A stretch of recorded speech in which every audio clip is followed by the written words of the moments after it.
p.m. Start with pledge of allegiance. I pledge allegiance to the flag of the United States of America, and to the republic of which it stands, one nation, under God, indivisible, with liberty and justice for all. If anybody has a conflict of interest pointed out at the time, we have one adjustment to the agenda. We're going to move Chief Bacon up from number 7 to now. To now? Yeah. I have a conflict with Carolyn, the board, I want that full disclosure. So as I address the board, I want that to be done. Thank you for that. Okay, well, thank you, Mr. Chair. So on our agenda, we have a request to purchase a used Willard 22-foot marine boat out of our reserve account. So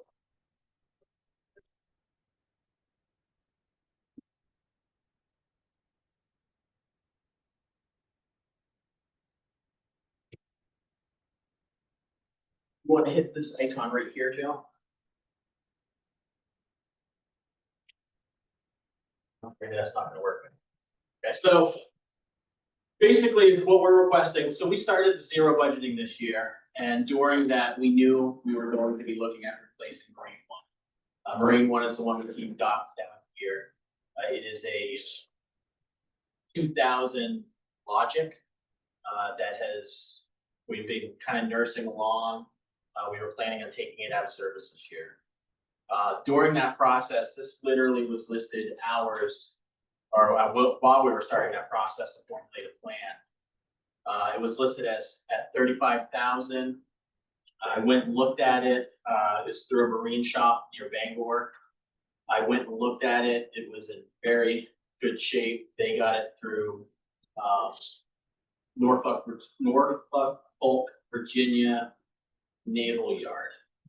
It was designed for the military. It's designed for shallow draft, search and rescue operations. They use some of the flooded area responses, disaster response. It has about 8-inch draft. Both the motors, it has twin 130 horsepower motors on it that have been rebuilt. Basically, we talked them down from 35 to 25 to 1450. The oddness in the price is because the navigation and depth finder had been pulled out of the unit. We asked what it would take to put it back in, and that's the price we landed on. Retail, in 2004, this boat went without any motors or any of the roll cage or center console stuff for $119, and depending on the motor size and up, you get to the 49 range. There's not a lot of information on it because it's built for military and government agencies. It has a reinforced hull. We project we would get 10 years plus. I think if you go on to the next page, we have a picture of the rebuilt motors. We ran it, we filled the hull with water. We tested the bilge pump system. We ran the pumps for the engines for a while separately. And that's pretty much what we're looking at. It has a lot of radio equipment already in it that would basically, we would swap out the marine radio equipment and put our fire department equipment in it. The antennas and everything match what we have. And it's basically ready to go. They can go in the water tomorrow. Chief, since it's military spec and Yep. you know the hull's different than what we would see around here, like if you had to have repairs done to this thing, where would you have to take it, or is any marina capable of? We would have to take it to marina. If we punched the hull, made a hole. Yeah, anything. It would have to go to like a fiberglass, a marina that can fiber that. Sure. So nothing like no specialty shop. No specialty shop, Okay. but Yeah, no, I didn't mean so that. it's designed. It's the hull is not modular. How do I want to put it? It's has several sections. It's designed to have a hole puncture and stay afloat. Stay afloat. That's good. Yeah. Everything is sealed. You can see that it's the floor is sealed. It's all one unit. If something were to go wrong with the bilge pump, there's it's about 2 foot by 2 foot sealed compartment, you open it up, all the electronics are right there. Mike, or Chief, so being, a couple of questions, so one being ex-military boat, and obviously reconditioned, repurposed. Is there any clear evidence of any kind of disconnect anything was taken out? Like, I'm sure there's obviously mechanisms that were taking out, but nothing that would seem haphazard to us that would become an issue down the road. I did not see anything, so, earlier we were joking about putting the heavy machine gun on the front of it. It wasn't used for that purpose. Right. It was used in the shipyard for, rescue operations if anybody fell over in the water, during that time. The motors, I believe, had 501, engine hours on them, and then they were rebuilt. The current Marine One, we have a capacity of about 3 firefighters. When we go on an EMS rescue, it's 1 firefighter, 1 paramedic, and the patient. This opens it up to about eight people at a time. There's room to put backboards, multiple backboards, and more equipment. If we ever had to go on a wildland fire rescue on any of the shores or the islands, we could also put the pumps into the boat, transfer them there along with manpower. And the letter I wrote to the town manager, we have been getting busier. We've been partnering with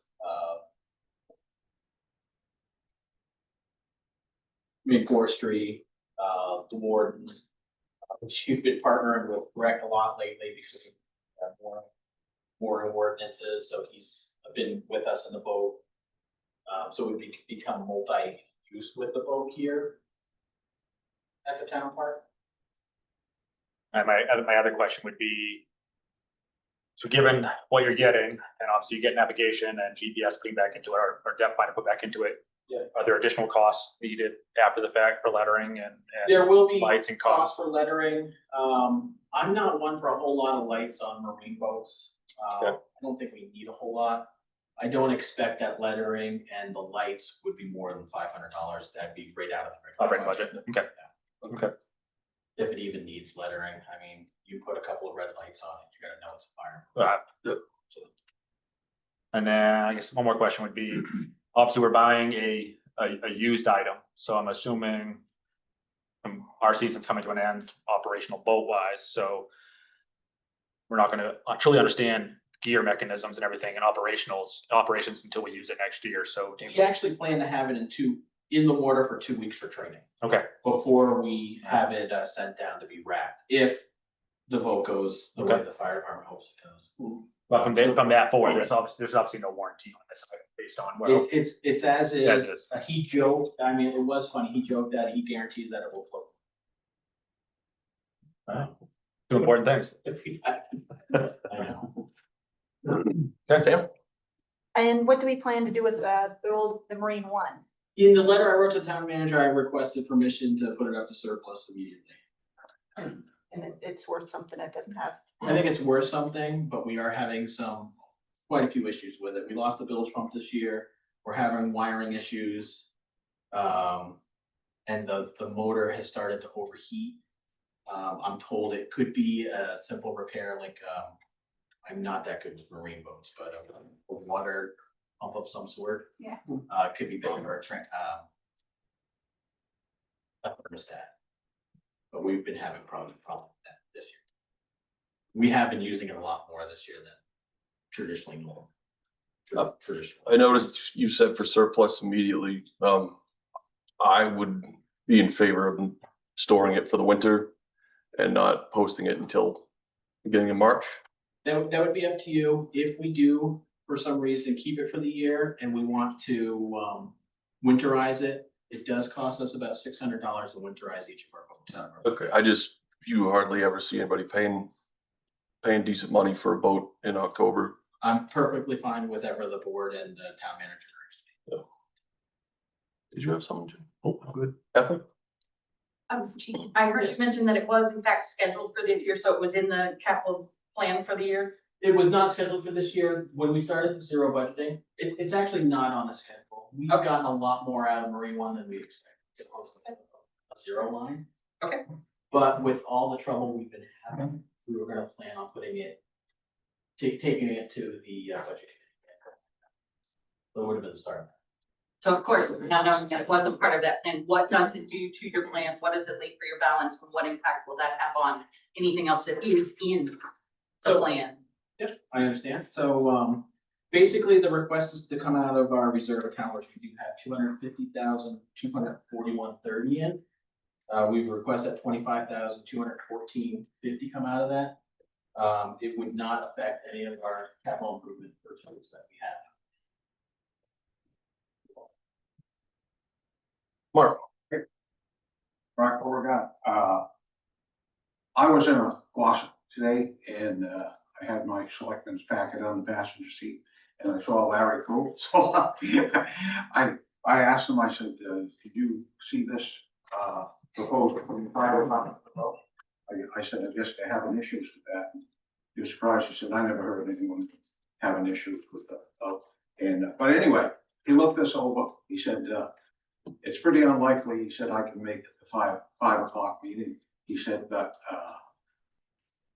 I think it's the wrong vote for those guys. He said, and just quickly, he said, those motors, he said, haven't been in salt water. They have a lot more maintenance issues long-term than they do ones that have stayed in fresh water. He said, and you know, with that tower on there and things like that, he said, they're more expensive to seal up for the winter and store and that type of thing. But he didn't know, like I said, he wasn't sure he could come, but you know, that was his 2 cents worth. So I just figured, seeing as I'm here, I'd share that with you. I do have a response. Mark, you big. So with the towers, our Marine 2 does have a tower on it, and that's 600 and change that we do wrap the boats every year. With the, that was one of our questions where it came from saltwater. And the marina told us that it's been basically all gutted and rebuilt. So we should not have any type of issue with saltwater to fresh water. Okay. Yep. So do we store any of our boats in garages anymore? No, they get wrecked. But we used to, right? Or only during the season? I'm not sure. Ever since I've been here, they've been wrecked. Okay. All right. Mike, how long is this offer available to Rangeley? Like under its current deal, our current conversation here? Until today. We basically told him our process for the town and he didn't have a problem meeting. Yep.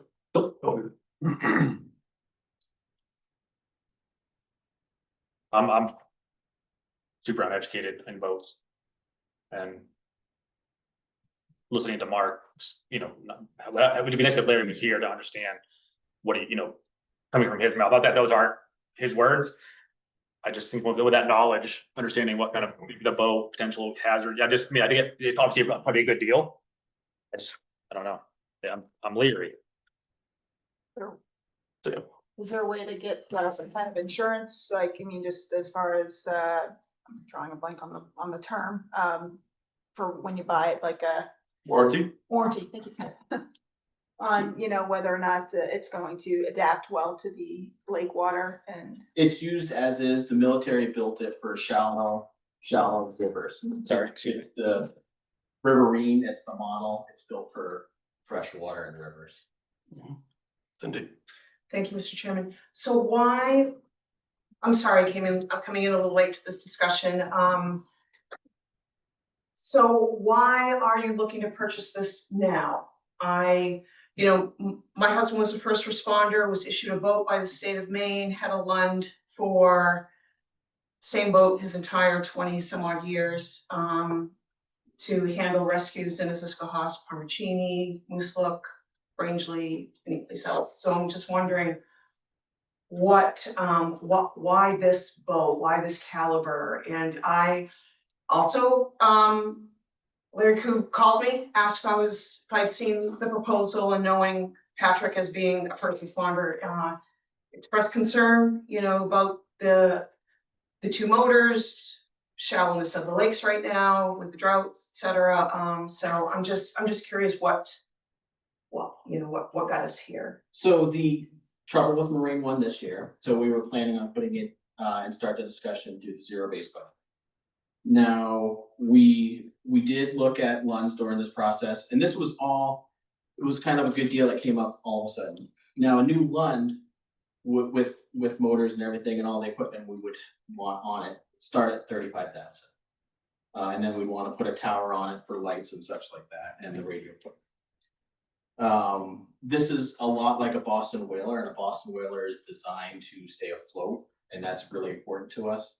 And with the shallowness of the lake, this is built for shallow water by the military. A similar Boston whaler, 2004 model, retails for about 80,000 right now. We see a lot of the Boston whaler kind of look and feel to it. Did that answer all your questions, or? Yeah. I wish Larry would have called me, because Larry's been pestering me to buy a new boat from Aquatic Marine. I just don't think we need to go new. So did you, but, I think the history has been, and I, you know, could be wrong here, but it's, I don't think we've ever bought new. I think in the past, the department has reached out to Aquatic Marine and discussed needs, and there's been, you know, a trade-in and a deal, brokered. So just, the term "wasn't expecting" is a red flag. This is not new. Yeah. And this is a good deal. Not expecting, I would disagree that it's a red flag, because we started that zero-base process. This happened to come on the market at the same time, built by the military to withstand shallow waters. So we can start that zero-based budget and look for something newer. Keith, just because you brought it up, so the Lund, because in my mind, if I went this way, you go with a new Lund, let's say if it's 50 grand, we'll say, set up to how you want it. It's 22 years newer. You get a warranty on it, and it can be in your capital plan for 30 years, not potential 10 years. That's For twice the price, we get, I think, an insurance. For me right now, like understanding that possibility.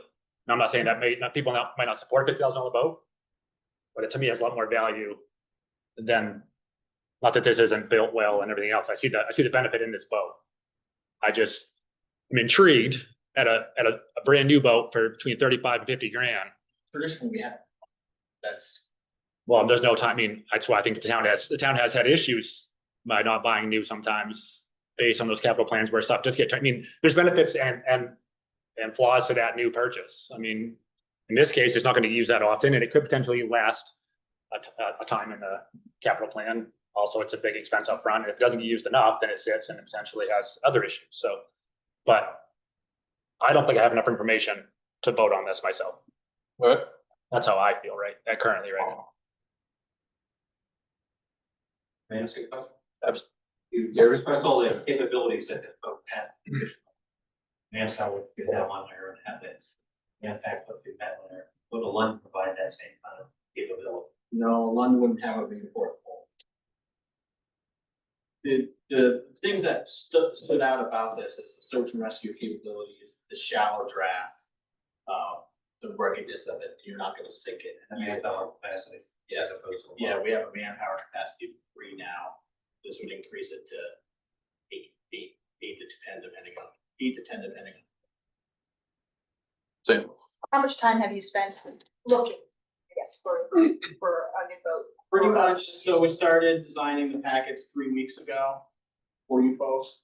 And we've nonstop been looking at the military boats here, trying to find other ones for sale. They're just not on the market because of the military design. And then we've been heavily looking at the Boston whalers because of you puncture the hole, you can't sink it. We have a Lund at Station 2 that we end up repairing quite often because we run aground or whatever, we get just a little bit of water in it.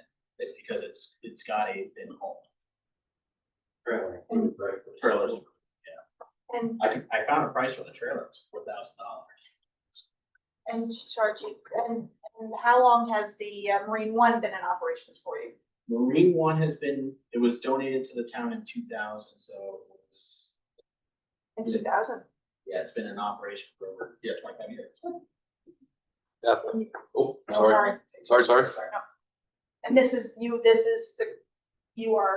this is what you want. If you could have anything right now, this is what you want. We like it because of the capabilities, yes.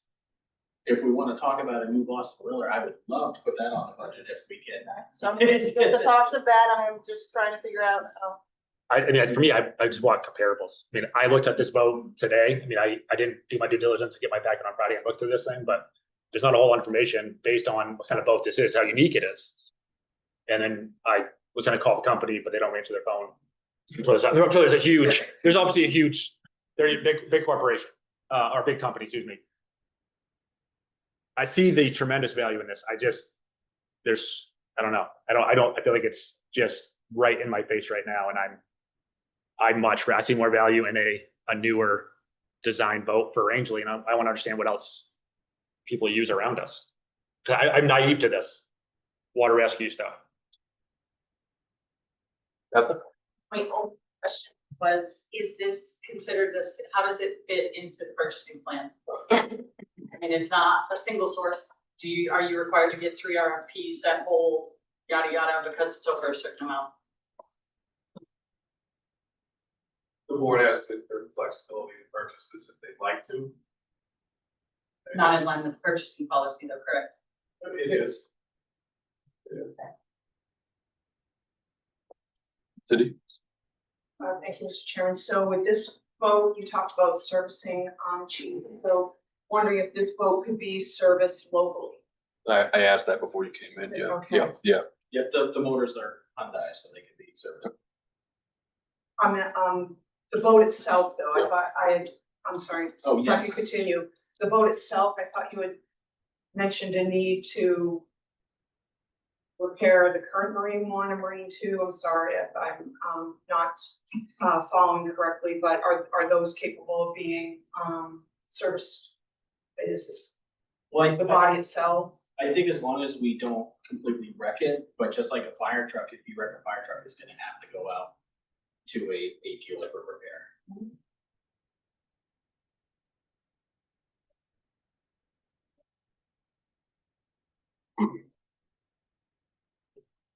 Anybody else? Good. Does anybody wish to make a motion? Want to handle it now or so? It's better than me, but. That's true. All right, let's ponder that and take it up under consent items unless anyone else has another question. All right, thank you, chief. I think Joe has been talking about some more stuff. So, Two other items. sorry. I assume It's a long weekend. brief update on EMS. Then I'll be brief and then I'll head out and then you guys can just let me know how to work with it on the other. So this is our protection rating. So back in April, I was, the fire department was audited. This is a very stressful time. It basically is an indicator of how I'm managing the department, how the department stands on a state level, peer level, and national level. So we got our results back a few weeks ago. Joe didn't want me to tell anybody until the board heard first. So we have knocked it out of the park. So in a sense, the protection rating is what insurers base your property insurance on, whether it's commercial or residential. The town up until now was valued at 5.5 wide. Going from 5 to 4, and I'll explain these numbers a little bit in just a moment, is a huge jump.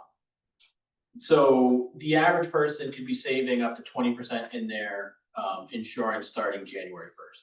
Commercial businesses will be saving a lot. So we were basically audited on our community risk reduction.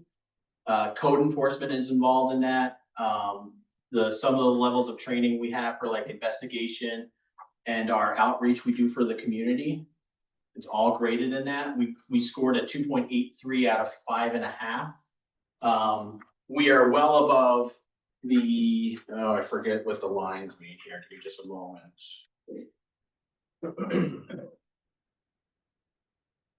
Well, anyway, we basically average higher than everybody else. So your peer group, this dark line here, this is everybody, same type of community, just like a salary survey, the same amount of population, same amount of valuation. And at the time of the survey, we were evaluated almost at 900,000 or 900 million, excuse me. The dots here, this is the state average, so we're well above the state average. And then this is a national average. So we're doing really good in our community risk reduction. We're doing good in our education. Code enforcement is doing good with the everything that they're doing. The water points. These water points are coming from the water we have in the area, like your hydrant systems, your amount of hydrants, the volume of the reservoir, and basically we're surrounded by water. Traditionally, we have scored well below the state average. We knocked it out of the park this year. We've worked in conjunction with the water district the last 3 years, making sure hydrants are maintained, flow tested.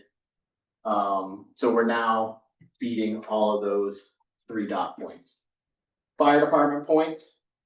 This is where our training, the full-time firefighters that we have, all of that comes together here. And then we also get audited on, they look at our fire response for structure fires. And they take them and they really analyze them. Did we have the proper techniques? Did we respond with the proper apparatus? Did we have incident command set up? All of that goes to the score. And we really, obviously you can see state, national, and our peer group much higher than a lot of those. Little room to improve, but a lot higher than we have been traditionally. And then our emergency communications, this is from our dispatch center. Now our dispatch center just upgraded their command or their their computer consoles for 911, enhanced 911 and everything. It's all been brought up to date. So that's where we score really high there.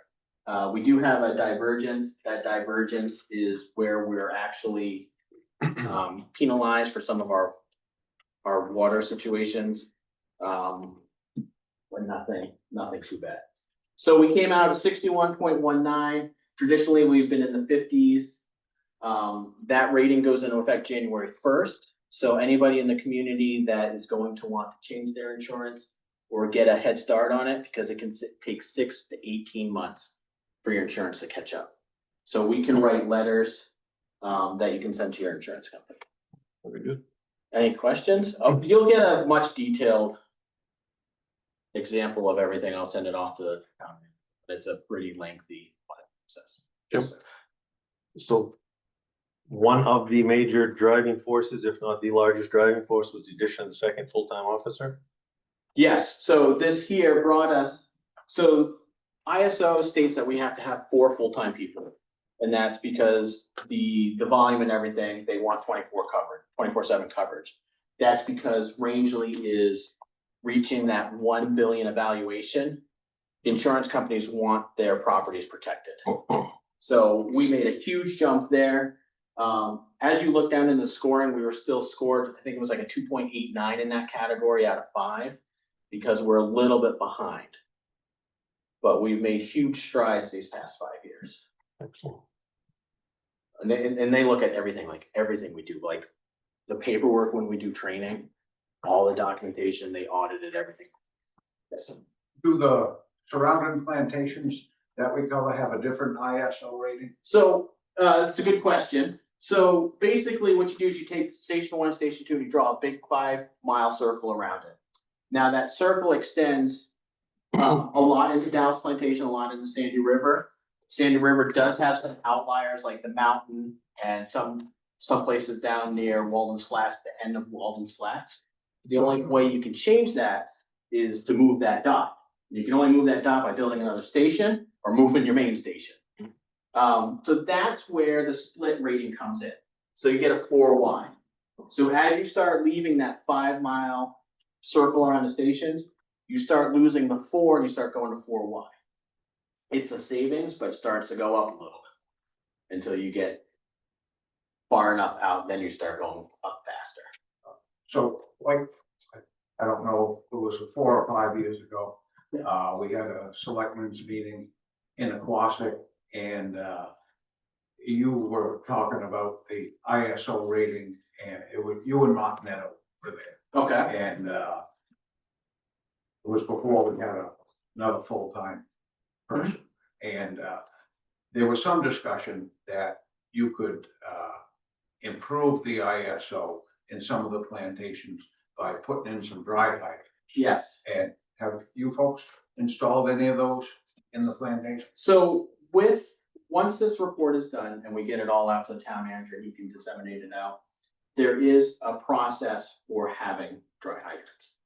Now, the caveat with that is the ISO, which is the insurance service company that does the protection rating, they're not 100% on with dry hydrants yet, though they're getting better with it. They have to be maintained a certain way. So once we start to bridge that gap and looking at for some places to put dry hydrants, they're gonna have to be maintained properly. But I can get you all that. But, so even if it didn't change the ISO rating, would it make sense to have more dry hydrants in the surrounding areas, so Absolutely. water is more accessible than Absolutely, in a because structure fire? the water, where we got the water points, we got 21.55. We were penalized 0.38, 4/10 of a point. And as we put more dry hydrants in, if we can get that off the ground, then yes, that divergence goes away, and then the water points start to go up. We have 18 and a half more points available there. I don't think we'd be able to get 40, but if you get that number up to 67, we start working on some of the training points that we can still get. We're pretty much maxed out in ECC and the community risk reduction points. The community would have to adopt like an FPA 101, which I don't think the community is ready to adopt. Because then you've got a lot of standards going into effect, unless you have some type of grandfather clause. But there are points still out there. I had thought that when after that meeting 4 or 5 years ago, Yeah. folks were actually gonna start putting in some dry hydrants. We'd like to. Because you drive around rural Maine and lots of little bridges you go by, or any cove on a pond or a lake, you know, you see those PVC things come up with a head on them and stuff like that, where there aren't any fire hydrants and that type of thing. Well, I've got a plan I'd love to implement at some point, yes. Yep, wait. Oh, sorry. I'll do the yes and. Wait, I want to piggyback off what Mark said. Yeah, it would be great to install those, and you know that it ultimately falls to the taxpayers in those specific plantations. I would like to see,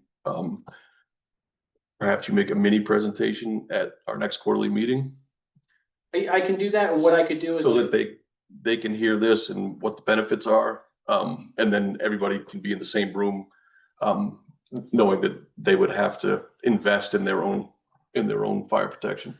Can I follow up real quick? Yep, All right, thank you. you know what I'm gonna say, Chief, you and I have already been talking. I think so, but, so what we can do, now that we have this report in, that report came with some suggestions for the dry hydrants. Okay. We can bring that together in the package, because it's part of the package, Mhm. and say, this is what we can work with. Can I? So I just wanted to make a comment that the chief and I have been in communication, because as the emergency management director for Sandy River Plantation, one of the things I've been doing is working on implementing emergency management plans and forest fire mitigation plans, both of which have a plan for dry hydrants to be placed in certain areas in Sandy River Plantation. The chief and I did have a conversation where if, things get planned properly, it may be grant available funding that could be spearheaded by here so that's definitely those regional conversations. The other piece was the county is talking countywide forest fire mitigation, and we may all be able to piggyback on that and get grant funding through that That would be good. for the dry hydrant. So I just want you to know that I know Sandy River, as the emergency management director there, is working on it. So now you know kind of what I was alluding to in our last email that I'd like to come down and talk with you. So with the ISO ratings, most of all of Rangeley Plantation is covered, probably about 75% of Sandy River, probably about 75% of Downs Plantation. Yep. We'll see the benefits of this. I do know that there is one lone hydrant that used to be an operational fire hydrant that sits in a small part of Rangeley Plantation, across the street from Birchwood Camps. So that actually could be put into service if they wanted to pay for the repair. At least that's how I understand it. So once again, this is a very stressful process, but we did good. I'll have the larger document, and it is a large document, but Okay, I'll have the town manager get it out. awesome. Well done. Good work. Thank you. Good work. And then touching on the, ambulance ad hoc study that was requested months and months ago. Basically, we have been meeting, almost weekly. We got to a point where we requested information, it was not given, so we're kind of in limbo. We're gonna have to do a lot of these numbers ourselves. North Star has not been cooperative. Okay. But we are still plugging away. Did the board have a time frame that we would like to finish by? I don't know that we really discussed, we just wanted it to get started. Yeah. Yeah, I was gonna say, when we asked for it, it was just to do our due diligence to see what was out there. Yeah, so the 48% increase. Yeah. So we tried to zero it in on that number. Yeah, have not had success with our request. All right. Thank you for that. And if you, sir, if you're all set with me, I'll bow out and. Yeah, unless you have anything else, Mike, or Joe has anything to add? All right, thank you very much. I would just like to add, thank you, chief, and all your folks. Yes, working on the absolutely. ISO Yeah. project. I know you put a lot of effort into that. Well, once you see the paperwork, you'll actually see, it's a good indicator of what we're actually doing with it. We're not just sitting around watching homework, we're actually training and we're getting a lot done, so. It's almost true. Well, It's true. no interest, we've got so much work, I don't see us being able to sit down for quite some time. How often do they review that ISO? So it used, before COVID, it was every 3 years. Just before COVID hit, we were due for an ISO review. So we've been stressing out ever since. So now they're falling into a 5 to 7 year pattern. And it's not government, it's an independent agency, so. All right. All right, thank you. All right, Thanks, have a Chief. good night, thank you. All right, any public to speak on a non-agenda item? Gary? I've been talking to the town now, this has been my fourth town, right before I came to address issues on the Brock Road. The dust conditions specifically. And this is 2 years in a row, but it's not fourth. And so I actually had occasion with my son, the chairman, to ride a Brock Road, and he attested that there's a situation that's got to be addressed. The dust is so bad, you're going down behind a vehicle, someone's coming up, and not safe on that road. And now it's become a washboard. It's a rippling effect going down that road. When Joe was on vacation, I came in, and unbeknownst to me, the chairman had already spoken to the assistant town manager about addressing this. And I came in after that, not knowing that, and told that because of the work that was being done on Webby Pond paving, I understand that. The town crew was busy monitoring the situation.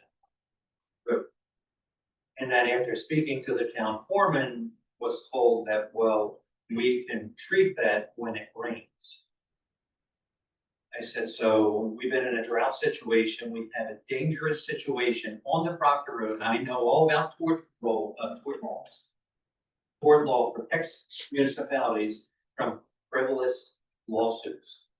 So this is my fourth encounter now coming before the town about a dangerous situation. If there is an accident on that road because the town has not addressed it, do you want the liability of having to deal with that situation? In the past, the road was treated with calcium. Truck was come behind and water, didn't wait for rain, they watered it down to bind the road. So I no longer accept the excuse that it can't be done in the field. However, you can deal with it if someone was in an accident and seriously hurt. So I'm asking you one more time, would you please do something with that road? And I know that Proctor Road is not the only dirt road in town, so imagine the condition may exist in other places. But I travel that road every day. I see the pitfalls of driving on that road every day. I see the dust cloud that travels through the homesteads there on the Proctor Road. So, that would be my final speech to you. We have reporters here, we have press reporting this. I encourage you folks to do something about it. All right. Thank you, Gary.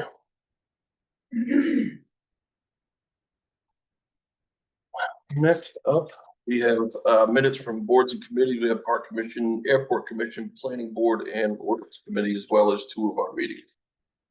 Motion to approve the minutes of the Board of Selectmen meeting on September 15th. Jim's motion, Keith's second. Discussion. All those in favor? Motion passes. Make a motion to approve the minutes of the Board of Selectmen special meeting on September 29th. Jim's motion, Keith's second. Discussion. All those in favor? Motion passes. Motion to approve the liquor license for Cornerside Operation LLC Corner Bar. Okay. Motion by Jim, second by Keith. Any discussion? Yeah. All those in favor? Motion passes. Make a motion to approve the permit for a trunk or tree down at Town Park. Second. Motion by Jim, second by Keith. Any discussion? All those in favor? Motion passes. Motion to approve the permit for the Halloween cookout of the Rangeley Rotary pending certificate of liability. Okay. Motion by Jim, second by Keith. Any discussion? Jim, Oh, sorry, no. I jumped ahead there. all those in favor? I saw you. Jim put hers up and I just followed along.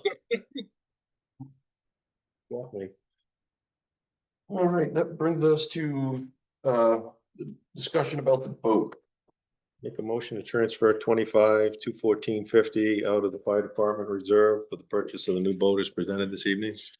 Motion by Jim. Second. Second by Sam. Any further discussion? All those in favor? Motion passes. Not ready to vote, not information. Opposed? Not opposed, that's Keith. Not opposed to the vote or the process, just not information in the comparables. Yep, no, I understood.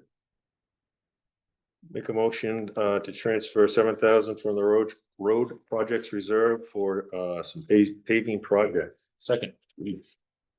Motion by Jim, second by Keith. Discussion, Joe. Item of discussion, there, in the list of small items that are listed on the invoice that I alluded to in my memo, there is an area at the airport that would not come out of this. This is the roads reserve. By the way, the balance or the amount that we expected to pay for Quimby Pond, Pond Street, et cetera, was 196. We came in at, I think, 188. So there's That's good. a balance there of about 8,000. So I just did want to point out that the airport patch will come out of the airport operating. Yeah. Okay, thank you for that. Thank you. Anything further? All those in favor? And the motion passes. All right, old business, the CDRs, Joe. Just a quick update, Mr. Chair, of what we're getting into operations rate. It is slightly better than, it's definitely better than what Franklin Savings Bank can offer for CDR rate, but it's definitely slightly better than what Southie has listed for CD rates. Like that. It's just an update, there's no action. Of the sweep account, which is basically our business checking, that's where all our money is getting. 3.7 down slightly. But it's still higher than anything that we should. So There's no action recommended Okay. at this point. All right. Monitor it. Yep, lots of stuff changing. All right, the select board bylaws, this is the second reading. I believe the only change was the meeting time. Is that correct, That John? is correct. So we can probably take action on this. I would recommend action to conduct the second reading. Approve it. Approve the second, make a motion to approve the second reading with the time change as stated. Second. Motion by Jim, second by Keith. Any discussion? All those in favor? Motion passes. Commercial solid waste hauler license, we talked about this a little bit when, the two representatives from the two garbage hauling companies were here last time, I believe. Brad, there's no action required. One of the board members, I think, had mentioned that you'd like it to come back. I know it hasn't been very long, but in case you had any thoughts on it, I thought I'd put it here and keep it fresh in your minds. I don't know that it's something you'd want to pursue or not. I am working with Rich to follow up with those folks. They also have the ordinance. But if you want to explore this, we can look further into it. Yeah, so I would be in favor of bringing this into effect on the next budget cycle, like to the next new year or new fiscal year. Obviously knowing that we do have obviously commercial haulers between Casella and Archie's. And also there are a few other individuals in town that do private pickups. I think if nothing else through this process, I think it's gonna be important that if we get the mapping out to those individuals that are haulers, but the same token, if we can get their customer list for us to understand where those trash pickup is happening, I think it's just. And the license, Mr. Chair, could facilitate that exchange. Correct. That would be the trigger sharing that. I think that'd be very important to help understand some of the.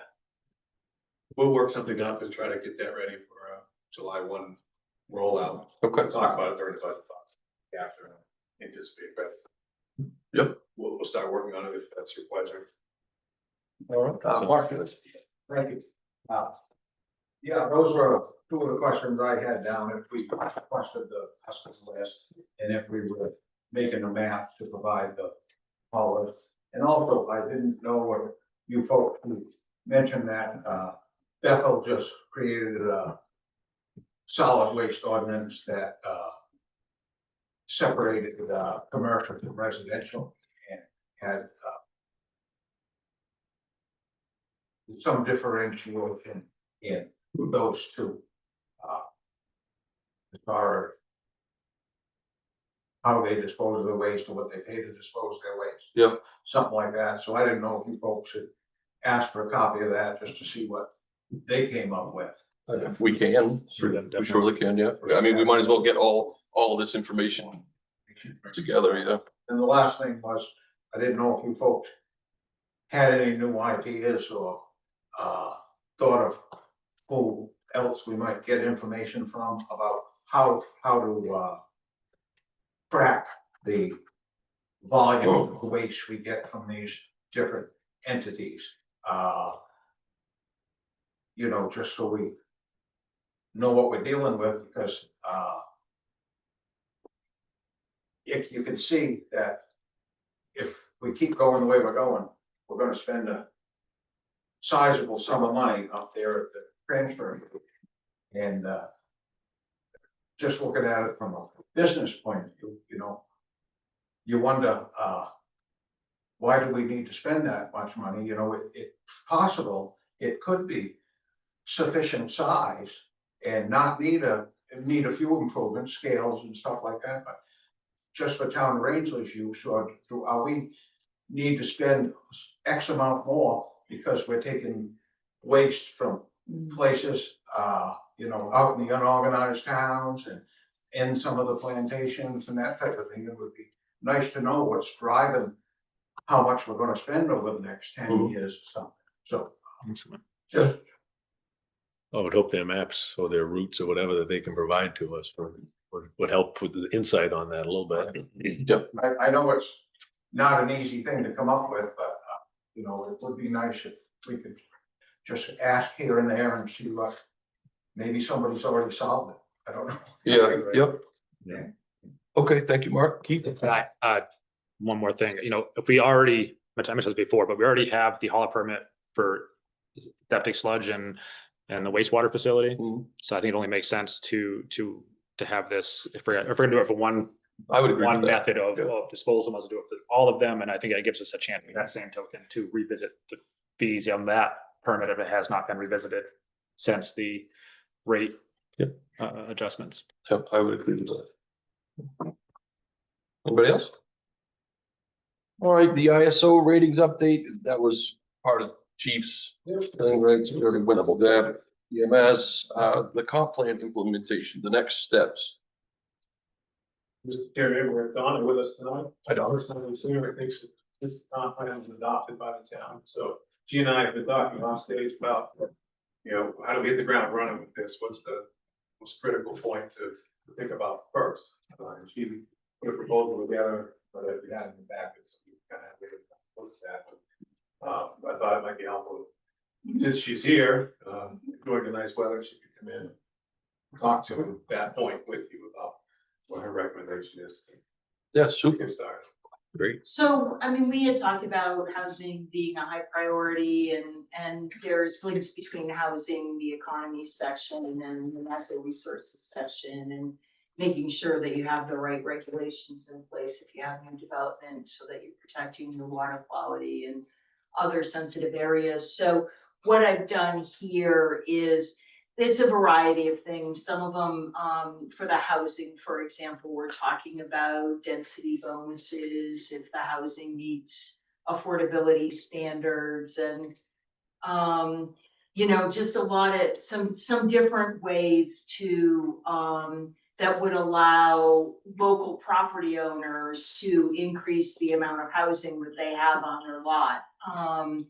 That would be more like small development scatter around as opposed to big development that could change the character of the town. So, so those are in here.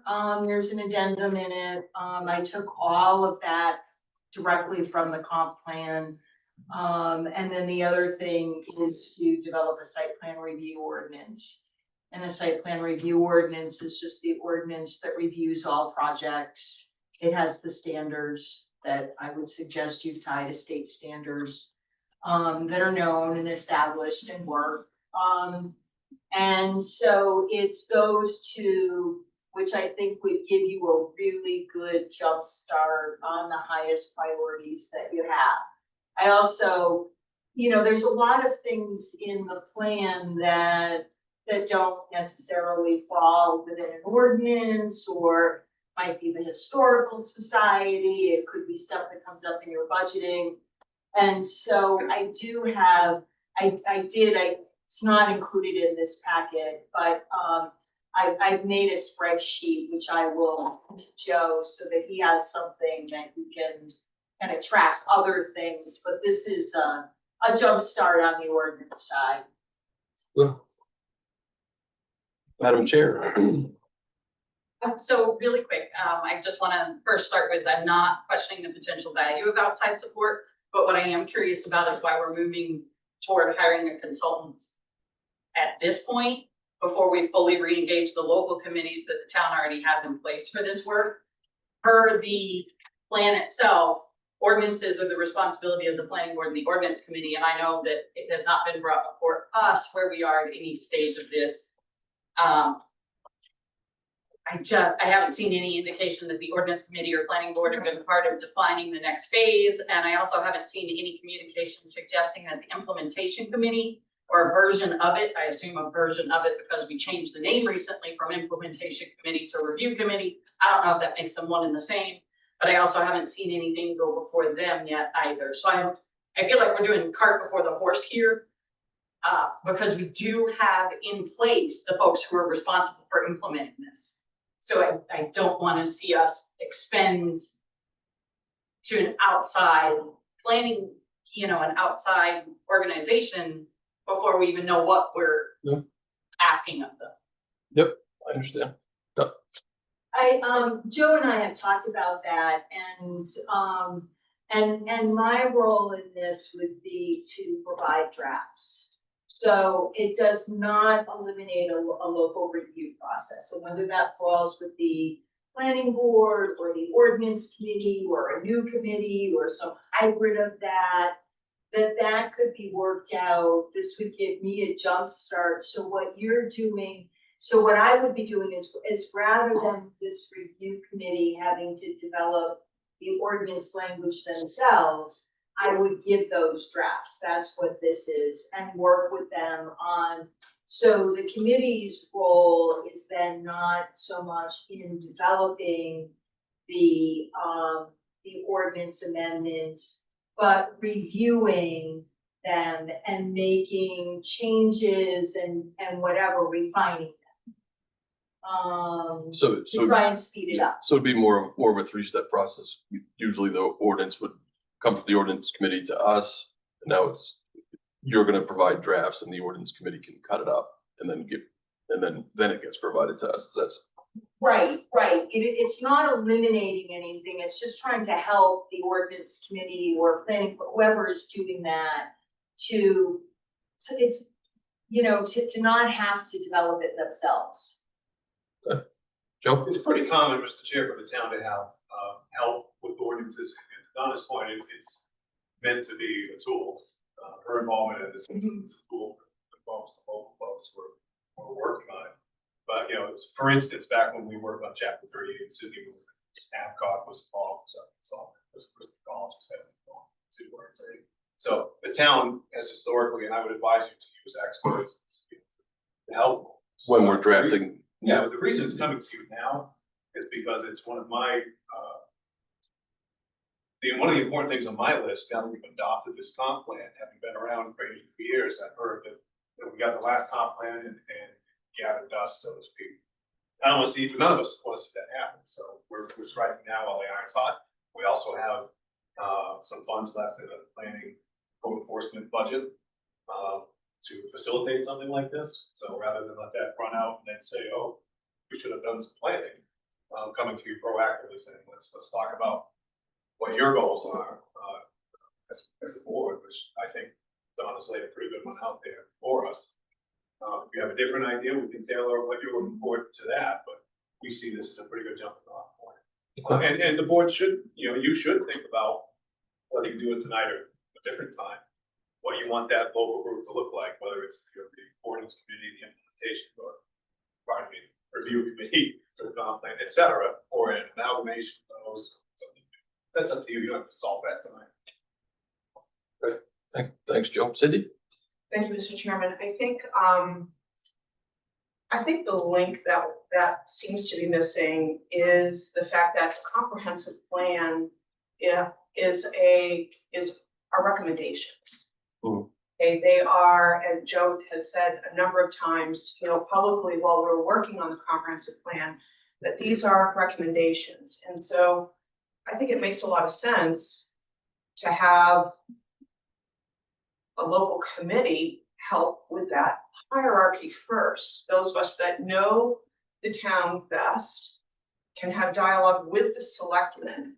I mean, Donna was great during, and her expertise was wonderful. But I will be honest, there were some checks and balances that we locals brought to the discussion because we didn't want to be like Freeport, which is where Donna's from.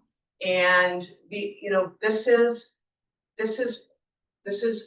our town. People live here for a reason, move here for a reason. And I think what we want to be sure of in housing is just one example, is that whatever comes forward next for housing benefits those that are primary residents, benefits that those who wish to long-term rent, as opposed to adding to the short-term rental pool, or for other other potential money-making ventures that benefit a second homeowner.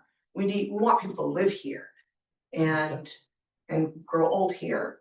So I think this is where like a local committee, whether it's whether you call it, I mean, that was a part of the comprehensive plan, review committee, whether you call it something different going forward, but yes, Donna's expertise is great as far as those next steps, but I think we need to bring it home first. Thanks. Just one question. Thoughts? Just one question. In the, or your first part of the conversation was, you mentioned the idea of putting forth on is the housing and our committees. I was talking with Breck the other day, code enforcement, about a project, but he already has concerns in the idea of there's language in the state already that doesn't allow us to manipulate that at all. Like, so there's already ordinance or statute or whatever written that says if you have this much property, you can build this, we'll say within reason. Obviously, I know there's still permit requirements, but he can't further restrict, or we can't further restrict as a town if we wanted to anyway, based on some of this new lot size and everything else. So, I mean, I guess my whole point to that is if there's some state language already that helps us give us quite a bit of information, initial footprint also. Just put that into, if I'm not misspeaking to what I heard. No, I mean, where does chapter 38 fall in all of this with the improvements we made as far as structure size, lot size? I mean, we already have a lot of things in place currently, don't we? Some of it's been updated, but Tony, Don and I were talking about before me, so LD 2030 affected some of that with accessory dwelling units. We reflected some of that in our review of chapter 38. Not all of it got captured because some of it didn't take effect until the tail end. But the items that code enforcement was referring to has to do with subdivisions and parking, mainly are two things that I can think of. I knew obviously some of it was subdivision for sure, but I thought it meant more towards like smaller cluster. I don't want to call them cluster developments, smaller than a subdivision really, but anyway. We did touch on ADUs was included in that, correct? Yeah, 38, yes. So 38, to expand on that, chapter 38 is part of what Don is talking about, as I understand it, would be a red line of chapter 38. Is that correct? That would guide us towards site plan review. Right. And one thing, and what Cindy said is absolutely true, that they're just recommendations. So it's what the plan says. I draft something up of what that would, how that would look like in an ordinance. And the local review committee may say, this isn't appropriate for Rangeley in this way. Maybe if we made these changes, it's not appropriate at all. It's, and it might be something different. And that's just the process. But it just gives you something to start with so that, you're reacting to it, the local review committee is reacting to it rather than having to develop it. Well, to Ethna's point, and when it comes to cost, and this is nothing against you because I think you've done a fabulous job. Obviously, other towns have this ordinance that you're talking about, a site plan ordinance. Would it not be, I don't want to use the word easy, but would it make sense to look at other, like we do with other ordinances, look at other towns' site plan ordinance? And then our ordinance committee and our other committees can take it up and see if they want to include any of that, instead of paying for a new draft ordinance that we may or may put, toss aside. Does that make sense? Sam? I don't know if you answered this, Ethna, but would this be helpful for the ordinance committee? I mean, somebody else coming to you for fresh eyes possibly, but presenting you guys with the ordinance committee, things that need to be changed or updated and yada, yada, yada. So obviously, if additional information is provided, it's certainly helpful, but I will tell you, general practice for the ordinance committee is we have taken what's been directed to us and we have gone through the entire state of Maine and found drafts, because nobody wants to reinvent the wheel. All of these are already out there. Right. Everything is already available from some community in some way, shape, or form. So we then take that and as a group collectively go through it, make suggestions, make edits, and then that goes back to the planning board, which then comes back to you guys, then goes to attorney review. It's certainly always helpful if there's information in front of us, but I will tell you that we're a great working group and we've been able to come up with some of the existing stuff that you've seen and that has passed because we are a working group and we know how to go find the information. Thank you. Which was my only question about, having the consultant already in this phase. We're gonna need the Sure. consultant. There are going to be phases Yeah. that the consultant makes good sense, and across the state of Maine, everybody uses them at some point when you're working on implementing your comprehensive plan. The only thing I'm worried about is with what you just said, I know your current workload because we're working on some ordinances for the spring. And do you have the attendance often enough to be able to work on this? But to keep things, for sake of hitting the ground running, is it worth having the consultant at this stage because of that? Or do you can't predict if everybody's gonna show up to meetings, but you know what I'm saying? So as of right now, we are still looking for an additional member. There is a 4-member group currently active. We do meet at minimum once a month. We are supposed to meet twice a month. Mhm. I've made that statement at multiple meetings now that it is imperative that we do so. And that because we've committed to being on that committee, we need to make sure our plans revolve around those 2 scheduled dates. We are going to have our second one this month. I mean, so there's been an effort to make sure that we can have the 2 meetings a month and keep moving forward. One of the ones in front of us now, we finalized at the last meeting and sent it for attorney review. We are getting ready to work on the internally illuminated signs. Okay.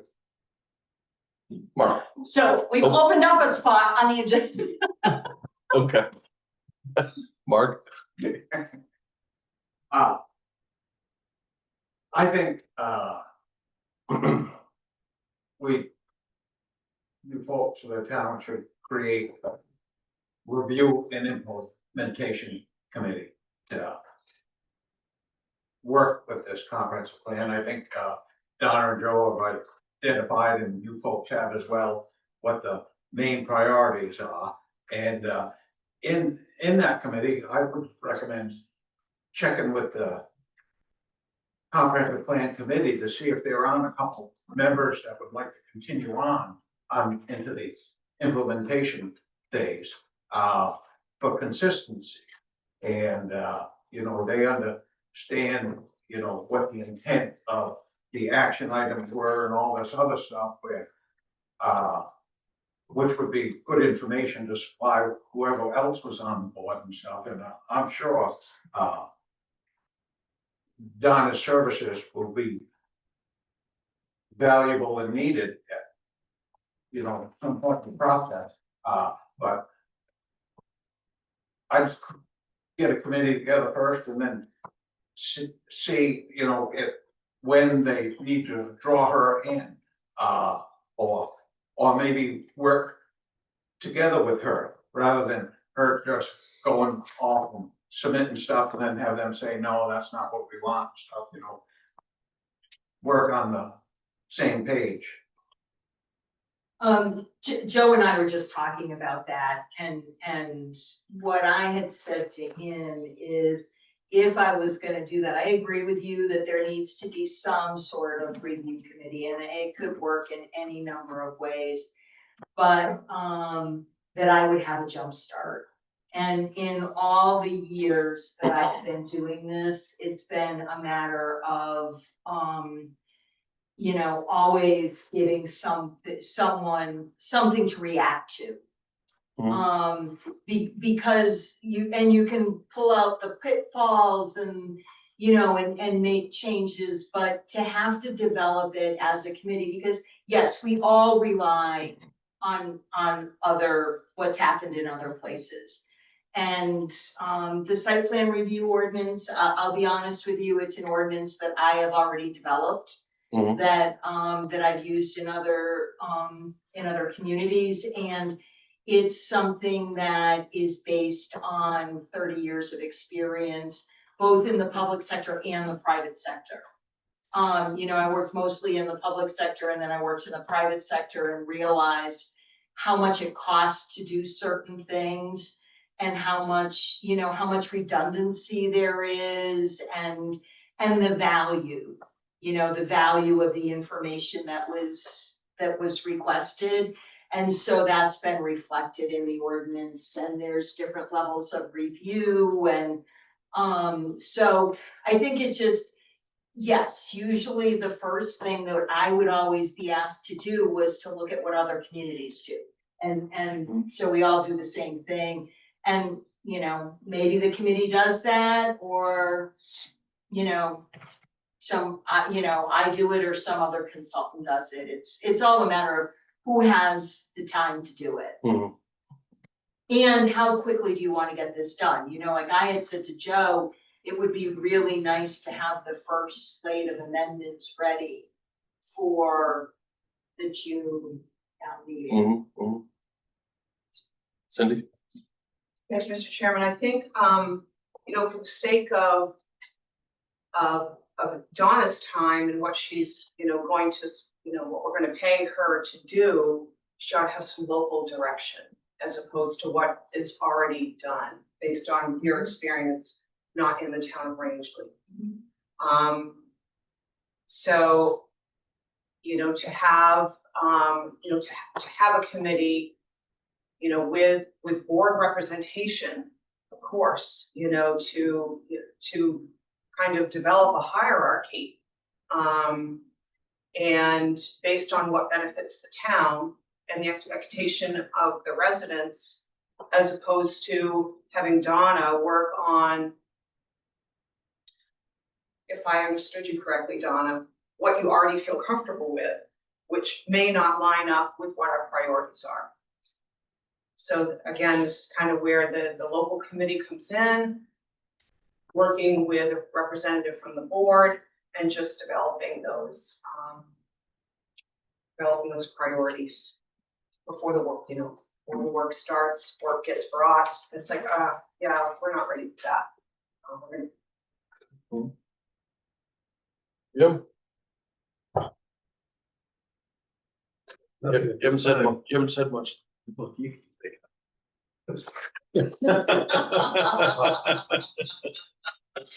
I gave you a chance.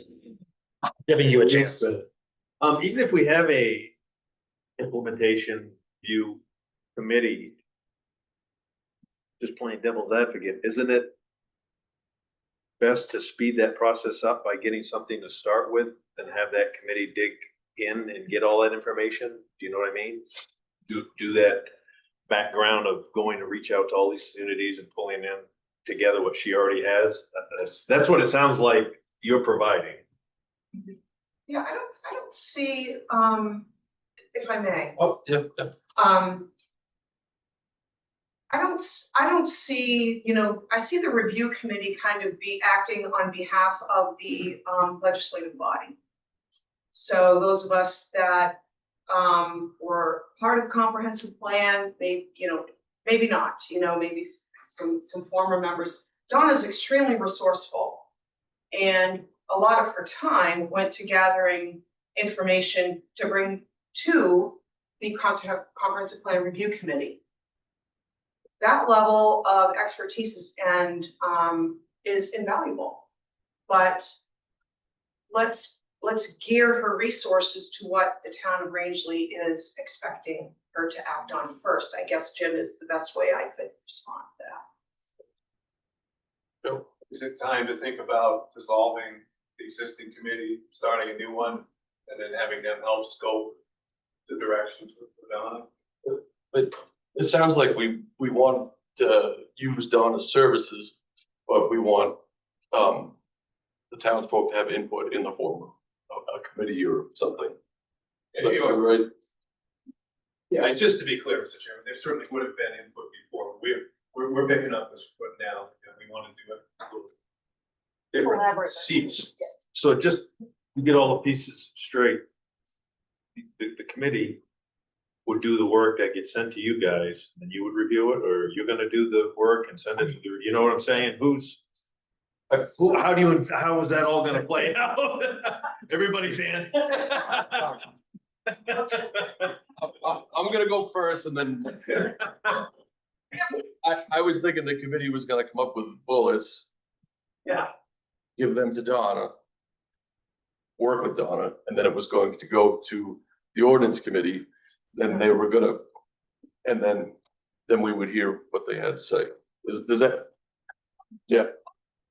No, chop it up. Chop it up. Okay, Edie, Meany, you keep going, you were last. Not everything is an ordinance. So, what the steps are in the comprehensive plan, not everything involves an ordinance. Right, So the ordinance committee has got their role, okay? There are other parts of the comprehensive plan that involve other departments, and may involve other nonprofits, if the other chamber, et cetera. So it's a matter of like the reviews / implementation committee, whatever you decide to. so if and when there's an ordinance, it will come to you, Madam Chair. How about that? Who's next? Mark? Well, that's what I was gonna say, that, everything isn't necessarily needs an ordinance, and that's in the comprehensive plan, had a review and information committee, and as they went through each topic that was designated a priority, they could decide whether that's gonna require an ordinance or not, and then get Donna and the ordinance committee involved in that portion of it. But I think first up is to have the local ordinance committee. That's probably not a bad idea, Joe had, because I'll want and you folks, vote to create review and information committee, and then see some people that wanna be on it, have them fill out a paper there to see if they can get appointed, and probably at least one selected should be on it as well. Etha? Poor Jay. So. You're not gonna say the same thing that she said that she said. Say something very similar in that when you go through, when you go and you search how other towns handle their implementations. First and foremost was an implementation. The majority of communities in the state of Maine have one of those. Generally, the membership includes a planning board member, an ordinance committee member, a select board member, Poor Jay. Sam, Yeah, Jake. town manager, and community members or stakeholders. Yeah. So that's where you could pull in your representation of the nonprofit organizations, blah, blah, blah. I'm just giving you that for general information so that you have that. And I just want to close that outside planning consultants are absolutely common, but they are intended to supplement, not replace, the local boards and committees that your plan indicates are responsible for all of this. All right, That's it. thank you. Yeah, I'd make we talked a week or two ago about dissolving, if it was time to dissolve that committee. So I'd make a motion to dissolve the comprehensive plan committee. Second, Motion by Jim, second by Sam. Discussion? All those in favor? Motion passes. And then I'd like to make a motion to create a comprehensive plan review and implementation committee. second, Motion by Jim, second by Sam. Discussion? All those in favor? Motion passes. We'll work out some bylaws, bring them to your next meeting. Okay, If there's anybody watching that might be interested in that, keep your eyes open. Donna. Yeah, I think I just wanna bring your attention to the appendix A. So what I did in this process and what's in appendix A is these are the things that I picked out as what I thought were the highest priorities to address the housing, the economy, and the natural resources, which comes straight out of the future land use plan. It says, it identifies those and says that those should be the first things. And so, I mean, it goes in, it was a big cut and paste. When you look at the comp plan idea, I just cut and paste them and put in, some of them are chapter 38 amendments and what it is that their purpose. So yes, I absolutely did, say, based on my experience working with the town of Rangeley and trying to break down any barriers for creating housing, making it easier, opening up opportunities for more housing, that these would be the things you would need to do. So I guess if somebody were to look at priorities and things, this might be, I think it's already together in one place, certain aspects of it. And And so maybe I got it wrong, you know, maybe these are not your, you know, you don't think these are your highest priorities. It was my guess as to what your highest priorities. And that's what would be included in this proposal, so, so just so that you know, just that you understood, and maybe a committee needs to review it and say, yeah, these are right, or no, these aren't right. So, Yeah, so I, the way I envision it, Mr. Chair, is once the committee gets formed and so forth, they'll help with hoping with. yeah, Well, thank you very much. Thank you, Don. Appreciate it. Mark has one more thing. I was just, on the housing thing, you folks all said that was the number one thing. Donna did it, the public hearing did it, and, it's in there, I think it was Keith earlier, that, you know, some changes were made in chapter 38 already, or you maybe it was you, that, Yeah. changed, lowered the density, you know, also, changed the minimum square footage of a residential dwelling unit from 600 to 400 square feet. It would, and the accessory dwelling units and all that stuff, you know, it would be helpful in reviewing, since that passed, how many of those things have been taken advantage of to provide, housing that wasn't allowed before. We could get that information from the code enforcement. Yeah. It might give us some new things to look at, Oh, that's true. evaluate and stuff. That would be interesting to That's see, it. actually. Yeah, thanks, Mark. I just want to say, I think it's great we're jumping in with both feet here. So many times in the past, like Joe alluded to, these things get done and just shelved, and we get a lot of energy from a lot of different groups, and hopefully we can get some good stuff done. Thank you, everyone. On the new business. We have RFPs. First one's for the town hall floor and Mr. Chair, we did receive one bid for this, it is safely below what we budgeted. Which I believe is around these low $60,000. I've reviewed this with staff, I've read it again today. It's good value for us. It's a high quality product, it is installed, and they will move furniture and so forth. Awesome. I would recommend accepting. So All move. right. A motion by Jim, Second. second by Keith. Discussion?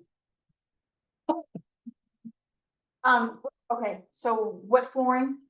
So it would be everything in this building, not this room, although we may be able to work that in because we saved some money, but it's the hallway and all of the offices that way. So, and is this like dire need? Because I'm just thinking with what's might happening, we were trying to figure out what we're doing with spaces, if all things go right, with the buying of the land and whatever. I mean, options are endless.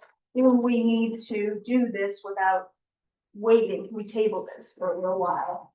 And because we don't really know what's going to happen in the next year, especially month. Does that make sense?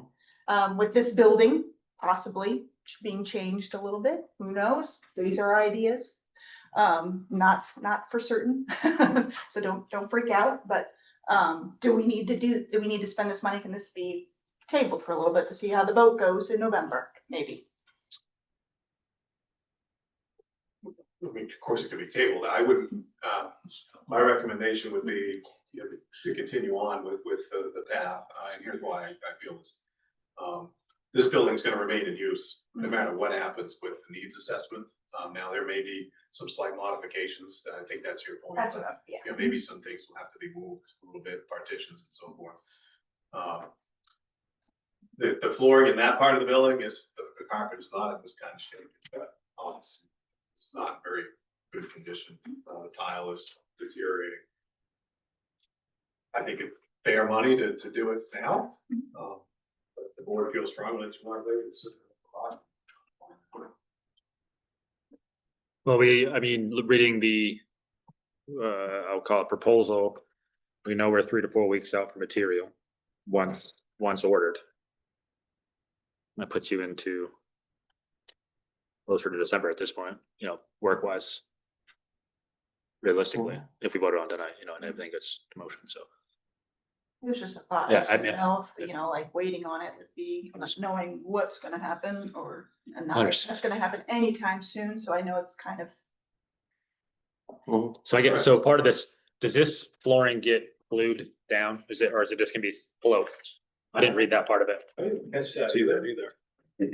Cause that would obviously potentially could be manipulated if it was not glued down, although it would. Yeah, it is glued down. Alright, so that's one, Vinyl adhesive, so it would be like what the water district has. which obviously you could still, some of the glues are never permanent setting.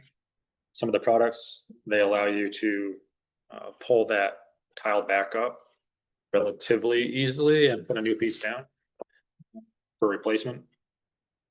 I had a different question, but I'll wait to have this. Oh, go ahead. But I think, just to close the loop on that, I've been thinking, you know, it could be, depending on what the needs assessment says, I mean, it could be 1, 2, 3 years or more. Exactly. Before anything happens. Mhm.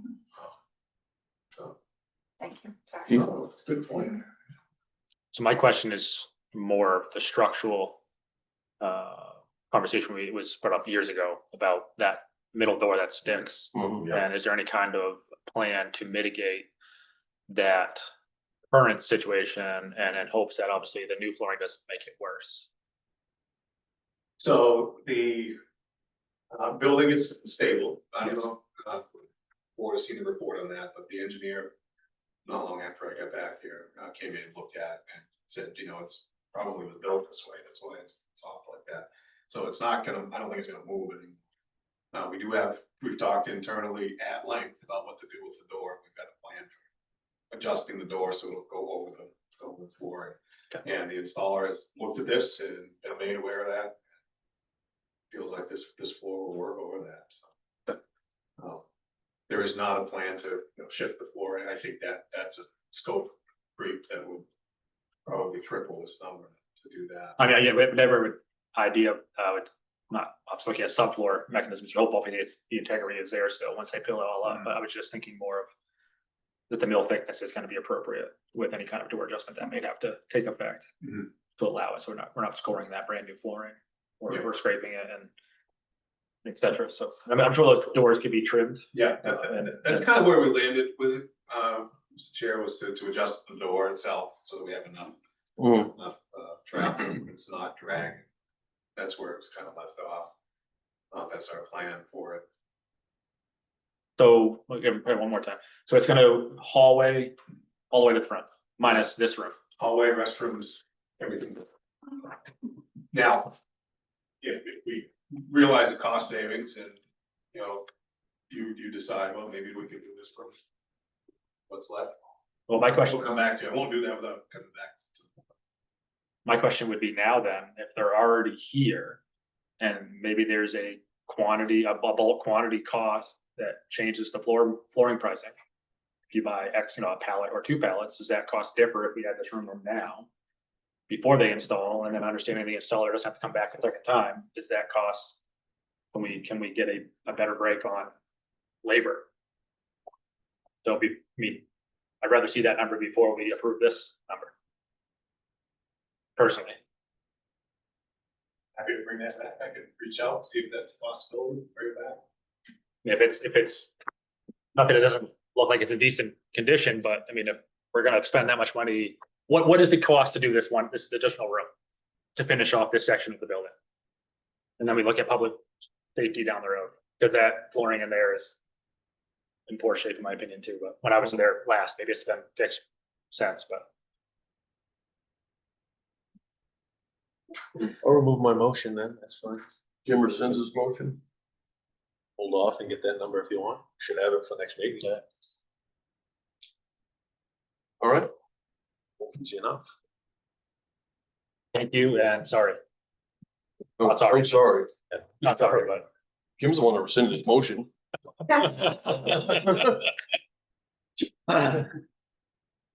All right.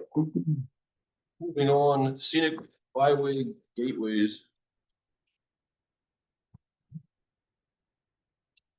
Well, Mr. Chair, we received, 4 bids for the gateways project.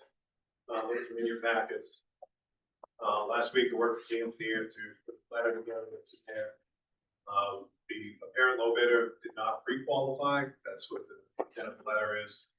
I had some discussions with the DOT after they saw this letter.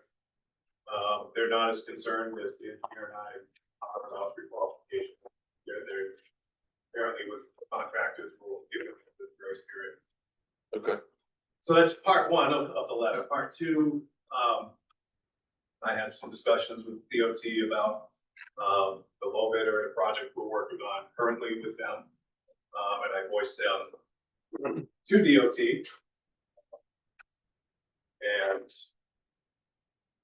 they still seem to be interested in working with a little bit. Okay. But a couple of options. You can have me formalize those concerns in writing to DOT if you'd like, by vote. Let them process that internally over there in Custom. Or you can select a little bit. Okay.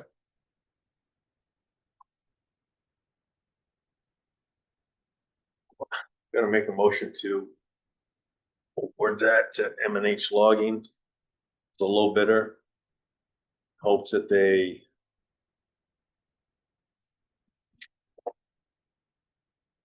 stay really close to the budget, as the state has said that they thought there might be some cost overruns.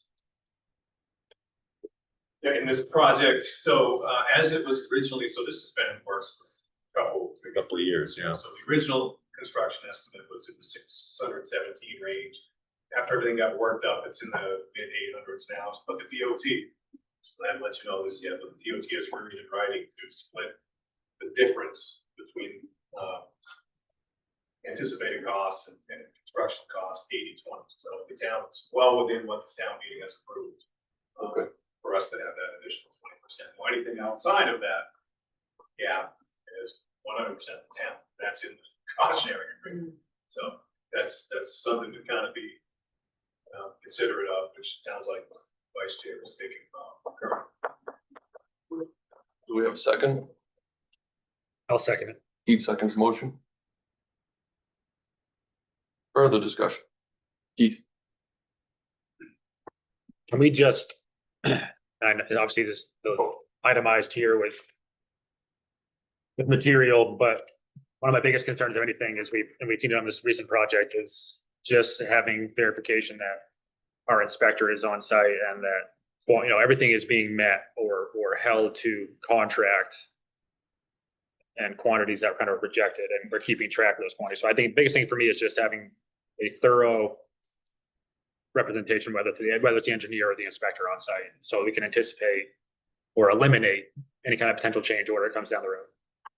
And in hopes that we can maintain that budget number that's kind of thrown in here. That would be my intent, and it is best practice on LAPs to have a resident inspector pretty much on duty whenever anything's happening. And I guess, That's what we budgeted.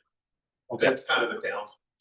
We do that, even with this program project. Town, even though it was 150 on, required an inspector there on site.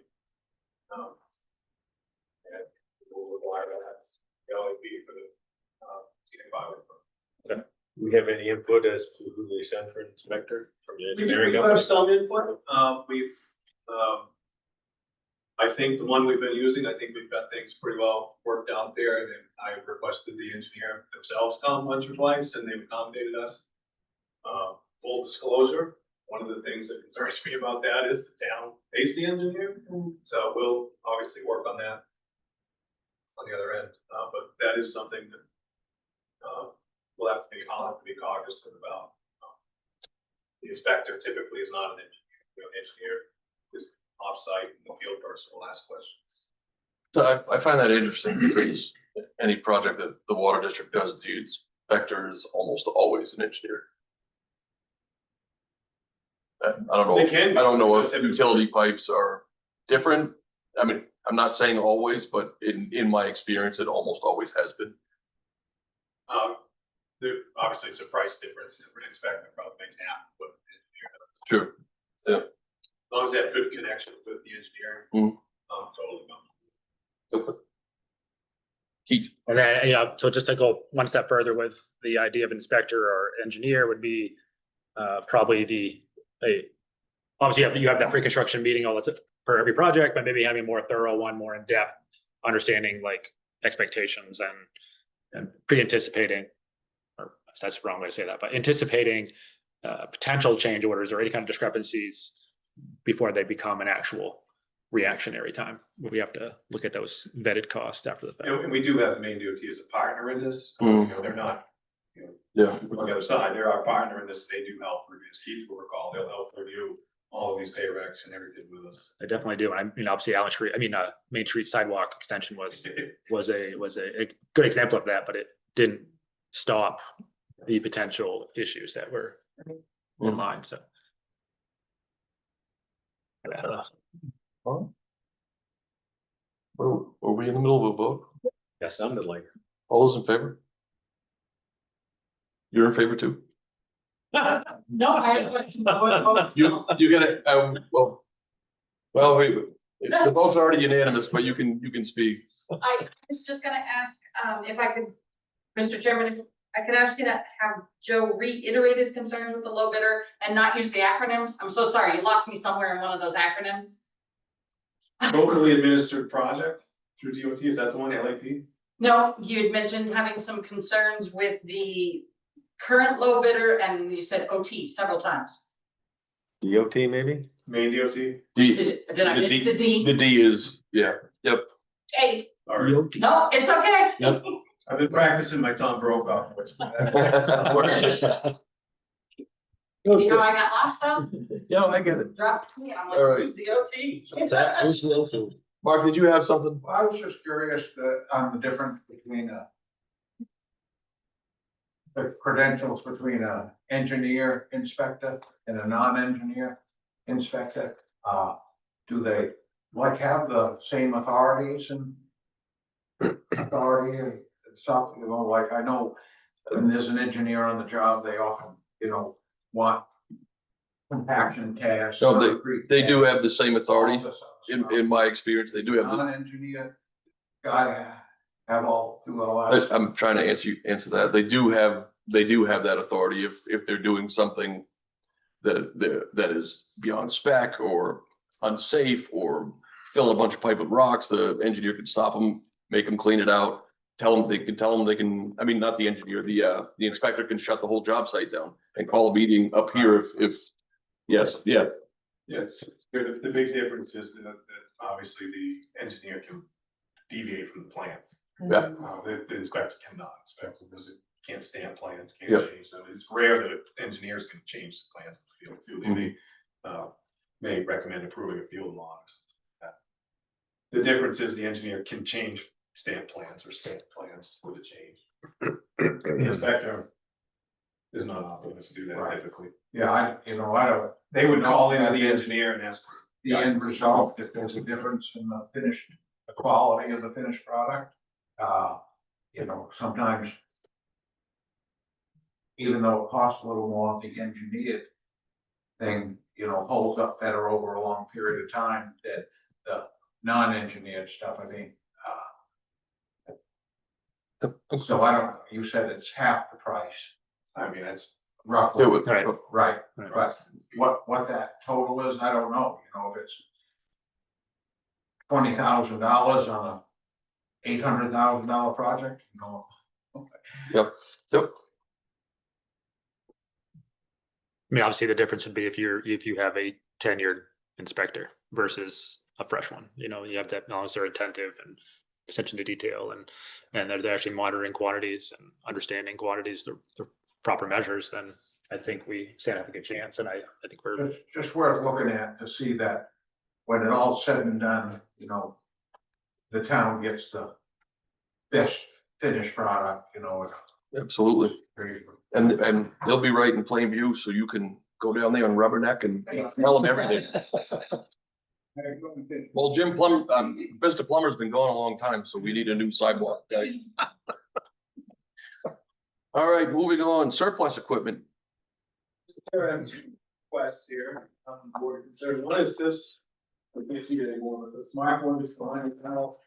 And the projector that's up there, That's one, and then the other is, and I took a photograph the other one, because you can't see it, it's 9 boxes of various light bulbs and office. In my office, very wants to see that. I like to sell both of those, or attempt to sell both of those, and this bid. Okay. To work out of those. I'll make a motion to declare the conference room overhead projector and smart board surplus, and for the town to proceed to dispose or donate of the equipment as with municipal policy. How's that? Motion by Ben, second by Sam, discussion? Just a discussion on the smart board. And that being, it was given to us by the school. So for us to make money off it, I think is. I didn't read it in there, but Well, it didn't say the school. But I just think yeah. in our best motion would be not to try to donate that to somebody that actually could use it rather than us making money off something that was given to us, in my opinion. It was no question. I asked for it, they brought it right down, so. I don't know how that has to, I mean, that's my opinion. How it gets handled is totally whatever, but this is expensive. I think brand new, they're expensive, but I don't know what it, anyway. Would the board like any? We put a bulb in it. That, Yeah, we use it. and this one's got some etching on the lens. Right. I don't know if it could be corrected I or don't, not. yeah. Would the board like any proceeds to be donated to the school, or would you like me to reach out to the school first and, or both? I'd support that one. Yeah, reach out, see if they need it for anything, I guess. I mean, I know they're well in digital stuff, but I mean, if the proceeds, my opinion, if proceeds went back for the smart board went back to the school, I think that's a great way to handle that. And if it doesn't sell after reasonable attempts, are you okay with it being put to the bargain barn or something like that? Or It's where it was headed anyway, probably when we got it, so. Yeah. I mean, Yeah. they got rid of Does other he- sense. Do we need any modifications to the motion after all that? no, because it's all within policy.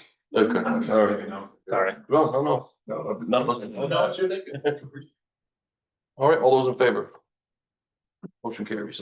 I'd like to make a motion to authorize town to sell the following municipal property: 9 boxes of assorted light bulbs from the airport storage room, and the bulbs are quite old and not compatible with the current fixtures. That is why they are trying to sell them. Motion by Jim, second by Sam.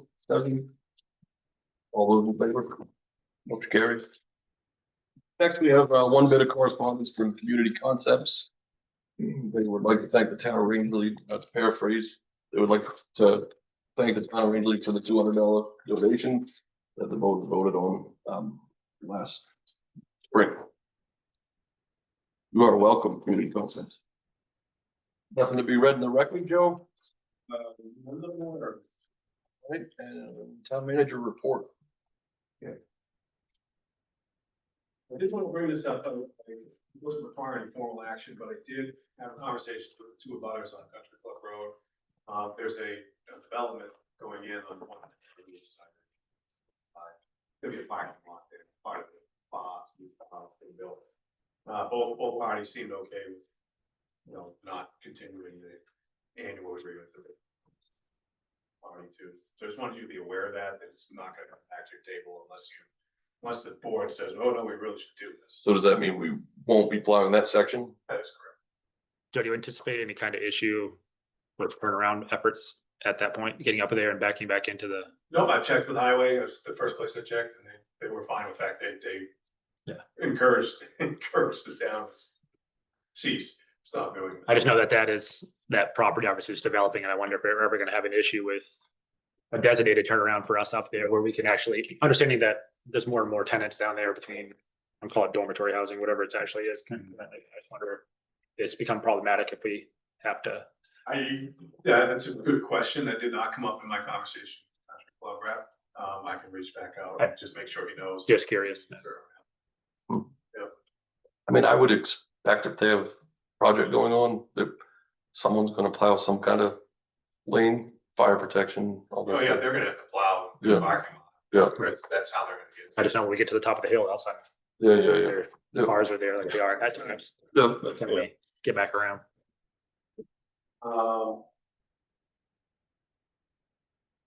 Planks, so they're at the aquatic boat ramp, the docks came out today, one of the updates is all the town docks came out today. The ramp is usable, there are, I think, 5 planks in there that are just placeholders, they're gonna come out and be replaced with 2 planks.